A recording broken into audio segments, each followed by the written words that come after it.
Manuel Montigny, directeur général Customer Care de la société Majorel France. Manuel, bon courage. Merci.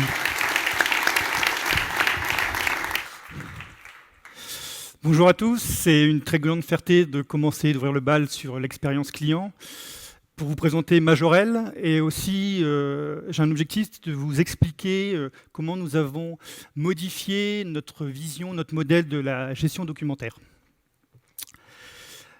Un point important, c'est que, on l'a entendu, on a beaucoup d'informations et l'idée que nous avions, c'était de simplifier le modèle. Et donc, vous allez voir pendant toute la présentation, j'ai voulu vraiment vous expliquer techniquement aussi comment on a pu changer les choses. Alors, je vais d'abord vous parler de Majorel. Vous l'avez vu pendant la vidéo, Majorel, c'est un gros groupe international, un groupe international fondé sur la relation client. On est à peu près 28 pays, on est plus d'une centaine de sites. Et le point important aussi, c'est que tous ces sites, tous ces pays, et pour développer la relation client, on a pu, grâce à ces éléments-là, développer une activité de front office, par exemple de France, mais aussi en offshore, et aussi l'idée d'avoir allié en même temps une logique de back-office assez poussée. Les valeurs de Majorel sont l'efficacité, la facilité et aussi l'émotion. Vous allez voir ces trois items, on les retrouve juste après dans une logique un peu plus, on va dire, concrète. L'efficacité, eh bien, on va retrouver la notion de téléphonie, mais aussi de back-office. Vous allez retrouver aussi la notion de facilité avec un parcours plus rapide. Et puis enfin, une logique d'émotion. On va essayer de travailler avec le client pour dépasser les attentes et d'avoir que le client dise l'effet waouh.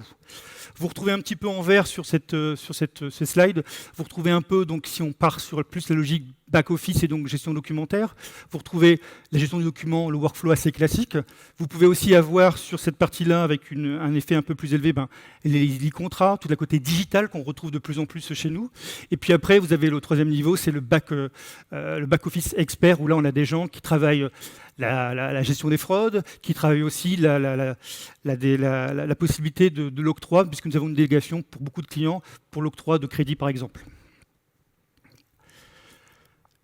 Vous allez me dire, ok, vous avez plein d'applications, ça a l'air intéressant, mais concrètement, ça fait quoi? Alors, je vais vous prendre un exemple, je pense que c'est le plus intéressant, c'est que Anne souhaite avoir une voiture, elle cherche un crédit. Qu'est-ce qu'elle fait? Déjà, Anne va envoyer ses documents, et puis pendant qu'elle va envoyer son document, elle va certainement avoir un portail client, elle va avoir d'envoi d'SMS, et elle va pouvoir aussi avoir son contrat dans ce portail. Mais nous, derrière, ce qu'on fait, c'est que quand le client ou quand cette Anne envoie les documents, on récupère les documents, donc on fait l'acquisition de données, on fait la lecture automatique, on fait la reconnaissance automatique. Quand on ne peut pas, nos agents prennent le relais, nous gardons les documents, nous les archivons, nous relançons s'il le faut. Une fois qu'on a le dossier, on analyse la complétude du dossier, on regarde aussi s'il n'y a pas de fraude, donc c'est tous ces éléments-là. Et puis quand il faut à la fin, pour avoir une logique un petit peu premium, et j'en parlerai juste après, on a aussi cette idée de dire, on passe un coup de téléphone, on fait un appel sortant pour dire on s'occupe de vous, on envoie un riche SMS quand il manque une pièce, on dit voilà, Anne, vous avez la possibilité de finaliser votre contrat, par contre il vous demande votre carte d'identité, cliquez sur ce portail et vous pouvez, maintenant que le smartphone, on peut très rapidement prendre une photo et on gagne beaucoup de temps. Avant, on parlait de jours, voire de semaines pour avoir les documents, maintenant on parle de secondes, voire de minutes. Et donc, à la fin, une fois qu'on a fait ça, vous avez une logique, alors c'est assez rigolo parce qu'on n'avait pas cette information-là avant sur le back-office, mais vous êtes une logique un peu de premium et d'attention client avec tout ce parcours un peu différenciant pour acheter un crédit. Alors vous allez me dire, ouais, c'est simple, ça a l'air fluide votre truc, mais ça passe comment? Et c'est la deuxième partie un peu de mon propos. En fait, c'est fluide, c'est simple, mais il a nécessité beaucoup de travail avec les équipes. Parce que au départ, on travaille depuis plus de 10 ans maintenant sur la gestion documentaire et on avait des grosses plateformes et éditeurs très stables, d'ailleurs peut-être même un peu trop stables quelquefois, parce qu'on ne maîtrisait pas assez, nous, intégrateurs, les outils, et deuxièmement, chaque modification était assez difficile ou était très coûteuse. Et vous le savez de plus en plus, maintenant les demandes sont tellement changeantes, il y a tellement d'informations complémentaires, on trouvait que c'était très dur d'accompagner nos clients. Deuxièmement, on avait aussi quelquefois des incompréhensions clients. En fait, vous l'entendez souvent, on dit « Ah bah, une lecture automatique, c'est facile, tout le monde le fait, pourquoi vous ne le faites pas ?» Alors, on avait des moteurs de lecture automatique directement dans les plateformes. Souvent, ce n'était peut-être pas les meilleurs du marché parce que le marché avançait très très vite. Donc, on galérait pour changer ces éléments-là. Quand on le faisait, c'était très très long à mettre en œuvre. Donc, on trouvait que les clients disaient mais c'est trop long, on parle de mois, nous on parle de semaines. Et puis aussi, un élément aussi important, c'est que le process en lui-même était complexe du point de vue client et du nôtre. C'est-à-dire que souvent, les gens qui travaillaient sur le process, ils ne le maîtrisaient pas complètement. Et donc, c'est arrivé qu'on avait une expression de besoin, on avançait, puis Alpha disait « Alors, c'est exactement ça, sauf… » Et là, le petit sauf, les fameux 3-4% qui bloquaient tout le système. Donc, on s'est dit, avec réflexion avec nos équipes, on s'est dit « On ne peut pas continuer comme ça, on doit offrir autre chose à nos clients. » Et on a travaillé depuis maintenant 3 ans sur une vision un peu différente. On a dit il faut impérativement que nos systèmes soient modulaires. C'est très important. Et aussi il faut aussi qu'ils soient génériques. Donc c'est les 2 maîtres mots qu'on a fixés avec nos équipes. Donc on a travaillé beaucoup là-dessus. Générique, enfin modulaire au début, c'est capacité de faire un POC. C'est-à-dire que vous avez un client, il veut lancer quelque chose, et ben, on lui dit écoutez, je suis pas sûr de ce que je veux, mais je veux lancer, ben, on va lancer avec vous. Alors c'était assez rigolo parce que on s'est dit, tout le monde nous dit bah ça tout le monde sait le faire. Et puis on a voulu commencer par faire des tests de charge. On a fait un test de charge sur des GED, et c'est là que notre partenaire Alphea a commencé à nous aider. Il dit écoutez, alors, je vais vous le dire différemment, c'est qu'au début, quand on se dit à tous les clients, on fait des tests de charge, ou à tous nos partenaires, tout le monde dit oui, pas de problème. Puis on dit bah, maintenant, on va le faire. Et là, vous avez, ah oui, c'est plus compliqué que ça. Et ce qui a été vraiment bien, c'est que Alphea a dit moi, j'ai un partenaire, c'est Alfresco, et je vais vous le faire. Et je crois tellement au projet que je ne vais même pas vous le faire payer, je le paierai après dans la prestation, parce que je suis sûr de mon coût. Et c'est comme ça qu'on a lancé le partenariat avec Alphea et Alfresco. Deuxièmement, dans la modularité, il faut aussi être capable d'évoluer avec le client.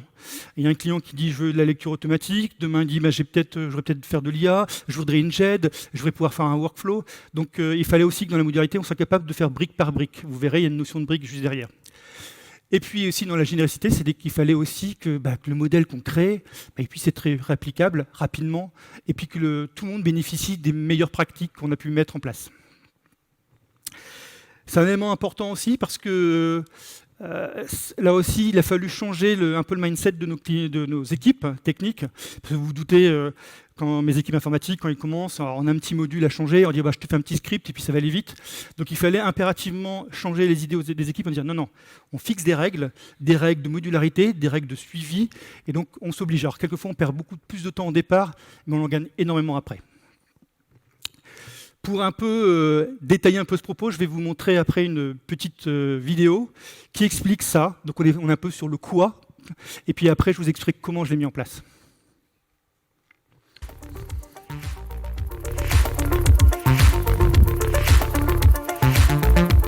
Tous les jours, Simon étudie les dossiers de clients pour leur proposer des solutions adaptées et personnalisées. Au lieu de jongler avec les données des cartes d'identité, des justificatifs de domicile, des contrats et de tout autre document, il aimerait disposer d'informations structurées et fiables pour répondre à ses clients et optimiser leur expérience. Grâce à une solution de gestion documentaire simple et modulable, il veut réduire la complexité de ses process et mieux gérer ses fluctuations de volume. C'est parce que nous avons bien observé les besoins de Simon depuis une dizaine d'années que nous avons développé une solution complète basée sur une architecture applicative, normalisée et modulaire. Chaque tâche de la chaîne de gestion documentaire est composée de microservices et de connecteurs interopérables que nous avons développés afin que les différentes solutions requises puissent s'intégrer et communiquer. De la classification au vidéocodage, en passant par le contrôle de données et de nombreuses autres fonctionnalités de la gestion de documents. Vous sélectionnez chaque module à la carte, selon vos besoins, et si vos process évoluent, nous adaptons nos paramétrages. Le développement des fonctionnalités est générique, déployable en moins de 3 mois. Dans un environnement applicatif et matériel, redondé, dupliqué et sécurisé, nous avons conçu une architecture centrée sur la data et sa traçabilité. L'acquisition de vos données est multicanal, archives numériques, mails, data diverses ou encore tous les formats papier, quels que soient les documents que les clients de Simon remettent, ils sont convertis en images et pour leur archivage, en PDF ou autre format. Grâce à l'industrialisation de notre process et la scalabilité de nos infrastructures techniques et humaines, nous nous adaptons efficacement et sommes en capacité de traiter jusqu'à 120% des volumes prévus. Chaque document est typé et normé selon les prérequis de vos process. Avec la reconnaissance automatique de documents et la lecture automatique de documents, vos données sont reconnues, lues, extraites, qualifiées et traitées. Nos agents complètent et enrichissent l'analyse de vos données. Nous intégrons également des données complémentaires en consultant divers référentiels par web service. Le contrôle des données est paramétré dans le respect de vos règles métiers et accéléré par nos RPA et moteurs de règles. Il facilite les analyses de nos agents, les contrôles de cohérence. Dans des contextes de lutte contre la fraude, nos agents prennent des décisions en toute connaissance de cause. Vous disposez d'une plateforme de supervision transverse. Elle permet de piloter et de prioriser vos flux, volumes et stocks en temps réel et de diffuser des reportings sur les données qui sont structurées et qualifiées. Et voilà, toutes les données de Simon qui étaient auparavant disséminées dans une multitude de documents sont désormais exploitables de façon structurée, sécurisée et qualifiée. Et Simon est assuré d'avoir la bonne information en temps réel. Cette solution de gestion documentaire simple et modulable a été conçue pour vous apporter une connaissance client efficace et performante, vous proposer une expérience de gestion de données simple et rassurante dans le respect du règlement général de protection des données, vous accompagner dans votre transformation digitale tout en garantissant une traçabilité juridique et légale. D'ailleurs, maintenant, Simon n'a plus besoin de stocker ses documents dans des armoires. Un certificat numérique fourni par un tiers de confiance garantit l'intégrité et la fiabilité de la copie numérique de ces documents à valeur probante.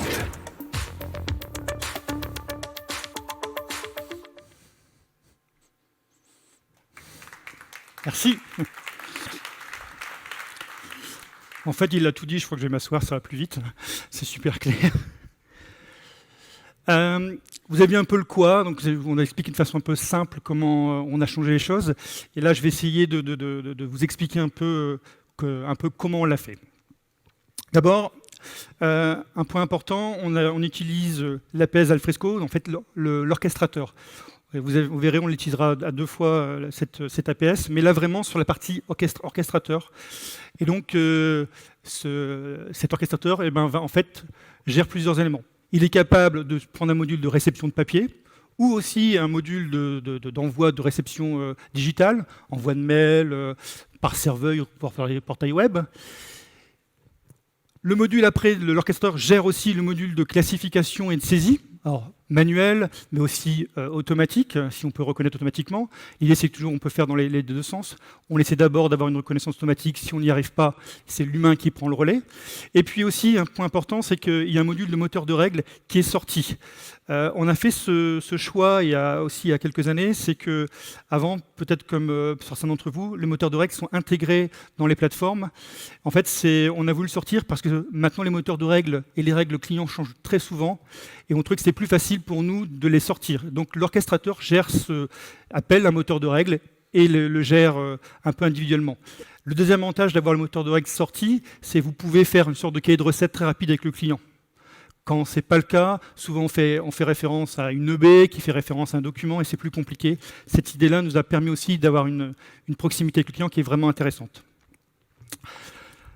L'orchestrateur peut aussi aller chercher une interaction directement avec le site client parce qu'on se rend compte aussi que les clients ne cherchent pas simplement à avoir un outil, ils ont aussi un outil interne, donc ils veulent des interactions. Donc il y a ce travail-là, un appel web service qui permet de faire ce travail. Et puis aussi, le client souvent dit, là, vous avez une partie chez vous, une partie chez nous, mais j'aimerais quand même optimiser. Et donc l'orchestrateur est capable aussi d'appeler les moteurs de processus comme du RPA, du Rich SMS ou de l'e-contrat. Enfin, une fois qu'on a ça, on a aussi toute la logique de JET qui est juste derrière, donc la LACS. Aussi, vous avez l'APS sur la logique de workflow, vraiment sur cette partie-là, l'interaction. Et puis, on utilise aussi ADF, qui est en fait la partie graphique et qui permet d'un peu de booster aussi toutes ces logiques de workflow. Donc, on a quand même 3 grandes phases d'Alfresco qu'on utilise. Et enfin, sur la dernière partie, les exports SI, parce qu'il y a des clients qui disent tous les documents, tous les éléments que vous donnez, on voudrait que vous nous les exportez dans notre SI. Et puis évidemment, ce qui est incontournable, c'est des reportings sur toute la chaîne qui peuvent être génériques, mais qui peuvent aussi être spécialisés quand un client veut une demande très particulière.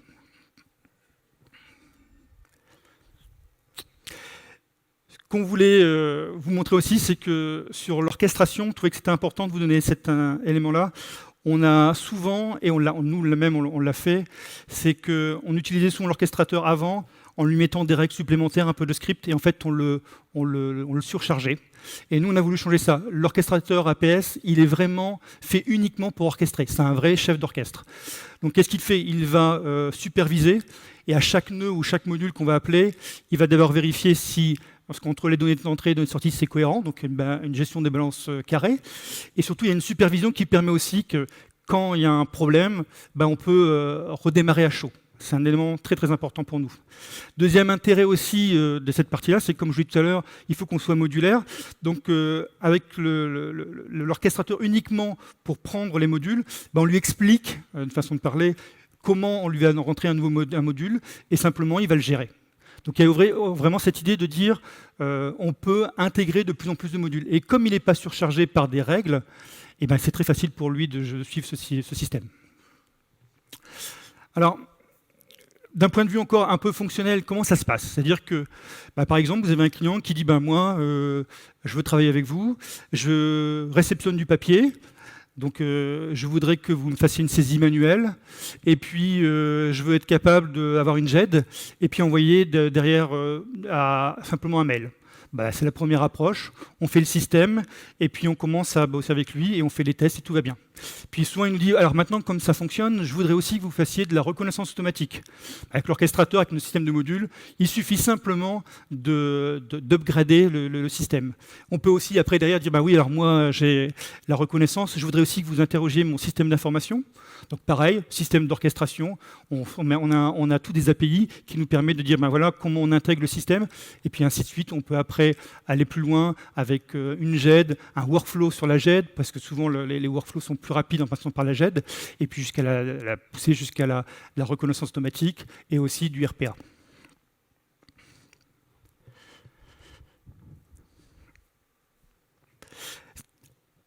Alors, comme vous l'avez vu, en fait, l'idée là-dessus, c'est que on a, avec ce système-là, avec le système, avec Alphea, notre partenaire, avec Alfresco, et donc nos équipes, on est capable d'avoir un processus complet de démat, mais surtout, ce qui est intéressant, on est capable de continuer à évoluer.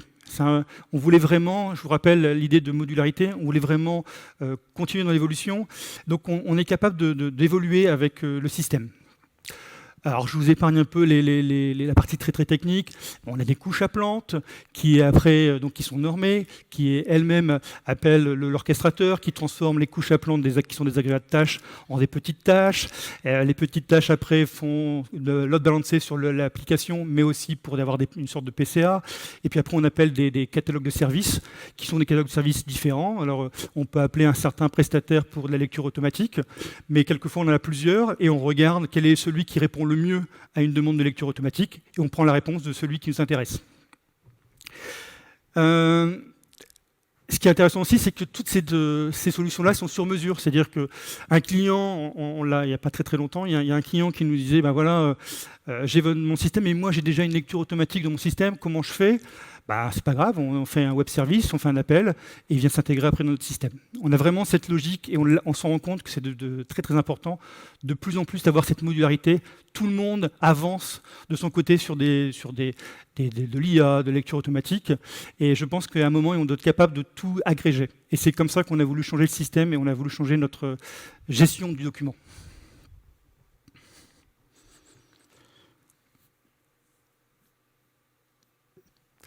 J'ai repris quelques print écrans de la vidéo juste avant pour vous expliquer un petit peu en conclusion ce qui est important pour nous.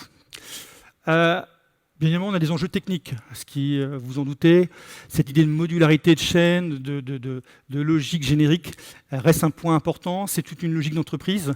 Donc, on continue à avancer, et ce qui est intéressant, c'est qu'on continue d'évoluer avec le marché. Comme le système est stable, puisque maintenant ça fait quand même 3 ans, on est capable aussi de se focuser maintenant. Donc en gros, on a toute une archi qui tourne, et puis on se dit, par exemple, sur l'intelligence artificielle, on se dit, maintenant on va vraiment se focuser avec certains clients, certains partenaires, pour pouvoir avancer. Le système n'est pas global, il est vraiment séquencé, donc on peut travailler sur une partie, et puis sur d'autres, laisser l'équipe travailler sur le système complet. Il y a un deuxième enjeu pour nous, c'est la logique d'accompagnement. Comme on l'a dit, le marché bouge, les budgets doivent être adaptés, et nos clients veulent de plus en plus de POC, de tester, donc on va les accompagner. Alors vous allez me dire, ouais, vous ne me donnez pas de nom de client, ainsi de suite. En gros, tout ce que je viens de vous dire, ça tourne. C'est-à-dire que si je le fais en nombre d'actes, on pourrait dire qu'il tourne 200 000 actes par jour, et si on parle en tâches, on parle de millions de tâches par jour. J'ai sciemment pas donné de nom de client parce que je me suis dit que ce serait l'occasion de discuter avec vous en one-to-one pour avancer sur des discussions qu'on pourrait avoir. Mais on a des gros acteurs du marché dans la banque assurance, on a des gros acteurs du marché dans le public. Et je vous dis, c'est un système qui tourne depuis plus de 3 ans. Un élément aussi important dans les enjeux, ce qui est pas mal aussi dans ce système-là, c'est que toute la logique de cheminement, on ne chemine pas l'image, mais on chemine des ID, ce qui nous permet aussi d'éviter les problèmes de sécurité qu'on pourrait avoir. Donc c'est un point important, parce que maintenant la RGPD notamment, et toute la sécurité en général, est un élément très très important pour nous. C'est plus facile de maintenir le système, puisque c'est une archi qui est plutôt simple, et s'il y a un système ou un module qui ne fonctionne pas, on le déplugue et on le replugue s'il le faut. Et puis, les demandes de clients sont de plus en plus importantes. Je vous dis, on parle de copies fiables en ce moment, on parle beaucoup d'e-contrats qui se développent aussi. Et on est capable aussi de dire, ce module-là, il n'y a pas tout le système à changer, il n'y a qu'une partie, et donc on plug et on déplugue. Et enfin, ce qui, pour moi, est le plus important, vous allez me dire, ouais, ce que vous dites là, et d'autres le font, certainement, mais nous, c'est toute une équipe qui le fait. C'est-à-dire que je l'ai déjà vu ailleurs, mais souvent, c'est dans la tête d'un informaticien, dans son système à lui, et quand il n'est plus là, ça craint un peu. Nous, derrière, on a des partenaires, je vous l'ai dit tout à l'heure, Alpha, Alfresco, je les triture tout le temps pour trouver de nouvelles solutions, mais on travaille vachement bien ensemble. Et puis, j'ai une équipe qui est à peu près une 50aine de personnes qui, tous les jours, ont les mêmes règles, les mêmes normes. Ils travaillent de la même façon. Et je pense que c'est ça qui est peut-être le plus intéressant. Pour conclure, on me dit souvent, Manuel, c'est quoi pour toi l'avenir, le futur ? C'est un petit peu ça, c'est-à-dire qu'on s'en rend compte de plus c'est complexe et plus il y a besoin d'humains. C'est assez paradoxal, mais c'est comme ça, vous le remarquerez. C'est-à-dire qu'on voit les intelligences artificielles font plein de trucs, puis quand il faut les contrôler, c'est quand même l'humain qui est derrière, et quand il faut l'apprendre, c'est quand même l'humain qui fait le travail. Et moi, je dirais que le futur, pour nous, c'est la capacité à allier la technologie la plus complexe avec l'humain. Redonner l'aide de noblesse à l'humain derrière. Et je pense que c'est ça, la compréhension complète et mutuelle entre l'humain et la technologie.